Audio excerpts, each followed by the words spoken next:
Pati ang kaset, protektado na rin ang Nen. Isa na lang pwede natin gawin. Nen, laban sa Nen.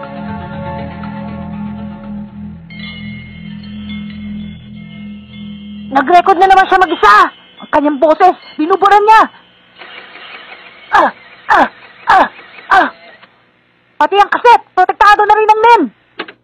Pati yung tape na pinagkopyahan natin nasira. Pero bakit naman kaya niya naisipang gawin ng ganito? Siguradong ayaw niyo mag-iwan ng bakas na manggagaling sa kanya. Dahil pwede ito mapagkunan ng impormasyon para makita siya. Sigurado ka? Ang taas, bigat, edad, kasarian, hugis ng muka, sakit, pati na rin ang pag-iisip ng isang tao, maaaring malaman dahil sa maririnig sa tape na ito. Pati na rin ang lugar na kinaroroonan niya, kung saan man siya nagtatago. Pero sa palagay ko, hindi yun ang iniisip niya, kundi meron pang ibang dahilan. Ang magagawa ng Nen. Ang magagawa ng Nen? Hindi na nakakagulat kung ang isang taong marunong gumamit ang kapangyarihan ng Nen ay maging mahusay sa pag-aaral ng mga boses. Ang dahilan kung bakit niya binurayan, baka makabisa mo pa ang tunog na maririnig mo. Ganun pala? Mautak talaga siya. Meron pang 2 natitira. Pwede yung sinsing, para saan naman kaya itong room card? Mas maliit yan kaysa sa pangkaraniwan. Meron kayang special na hard disk para sa kanya? Meron ba? Hindi mo pa ba alam yung Joy Station? Joy Station? Ito ang natatanging ROM card para sa game disc, para makapaglaro ng Joy Station. Ang Joy Station! Kakausapin natin ang Toyland. Kapag sinabi natin ang address dito, magbibigay sila ng pinakamalapit na tindahan, pati na rin ang lahat ng impormasyon tungkol doon. Halimbawa, gusto mo talagang bumili pero kaunting pera lang naipon mo, ihahanap ka nila ng tindahan na makakasundo mo ang presyo. Talaga? Joy Station at ROM card, may papadala sa loob lamang ng isang araw. Ha? Ang swerte naman natin. Pero kung ROM card lang at Joy Station ang meron tayo at walang Gamesoft, hindi rin tayo makakapaglaro. Wala man lang nakasulat na kahit ano. Paano kaya natin malalaman ngayon kung anong laro ito?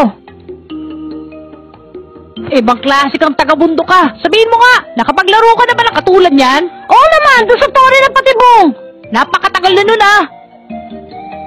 Kung sa bagay, pampihira talaga siya.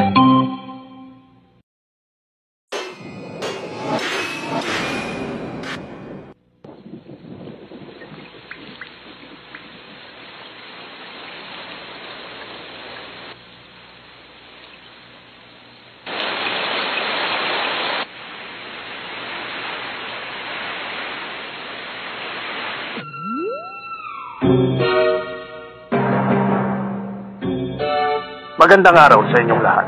Hindi na ako magpapaligoy-ligoy pa. Hindi mahalaga sa akin kung may karanasan kayo sa gagawin nyo o wala. Ang importante lang ay kung makakayan nyo ang lahat ng ipapagawa ko. Ito lang ang masasabi ko sa inyo. Ang gusto ko hindi lang basta malinis na trabaho. Kaya naman nakahanda akong bayaran kayo ng sapat. Abay, hindi masama yun ah. Kung totoo yan, wala na akong ihilingin. Siya nga pala, hindi ako magbibigay ng limitasyon sa bilang ng mga taong gagawa ng trabahong ito. Mas maraming bilang ng mahuhusay na tauhan, mas gusto ko kaya walang kompetisyon. Bago tayo magsimula, bibigyan ko kayo ng pagsubok para makasiguro ako kung kayo nga ang nararapat sa trabahong ito. Mayroon pang 1 buwan bago magsimula ang magaganap na subastahan, kaya gusto ko sanang ipahanap muna sa inyo ang isa sa mga nakasulat sa artikulong ibibigay ng aking mayordomo. Kunin nyo, ito ang data card. Ito sa'yo. Ito sa'yo. Ito sa'yo.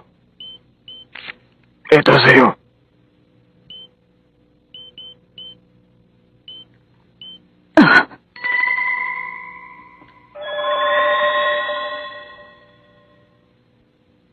Babasahin ko ang mga detalye. Ang una, mahilig sa baril. Hinahanap niya ang Blue Snake 55 na may serial number 001. Ang pangalawa, isa siyang kolektor ng antique.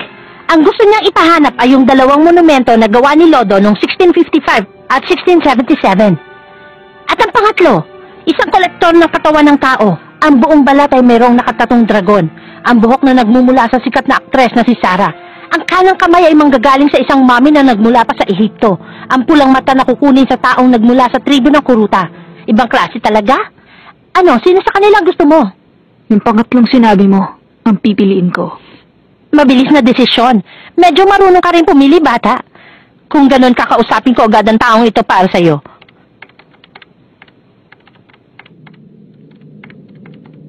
Pagkatapos ng 4 na araw ay magkakaroon ng interview sa mansyon ng Nostrad. Huwag kang magpapahuli. Ang pag-uusap na ito ay nakapangalan sa Senjikai. Walang problema. Maraming salamat sa tulong mo. Paalam. Sandali! Meron lang ako isang may papayo sa iyo. Hindi bilang isang ahente mo, kundi bilang nagmamalasakit sa iyo. Merong sapat na panahon para sa mga taong marunong humawak ng kapangyarihan ng Nen. Kaya sana'y huwag kang magmamadali sa lahat ng iyong gagawin. Magkakaroon ka rin ng pagkakataon balang araw. Yun ang pinakamadaling paraan para magampanan ng mapagkakatiwala ang trabaho bilang isang profesional. Ito ang huwag mong kalilimutan. Tutulungan kita dahil marami na rin ako nakitang tao na walang pinagkaiba sa'yo.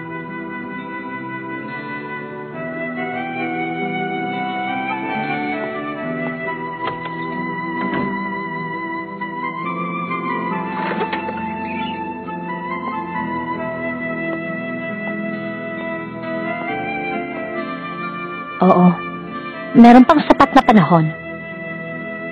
Sa sobrang haba, nakalimutan ko na yatang mainip.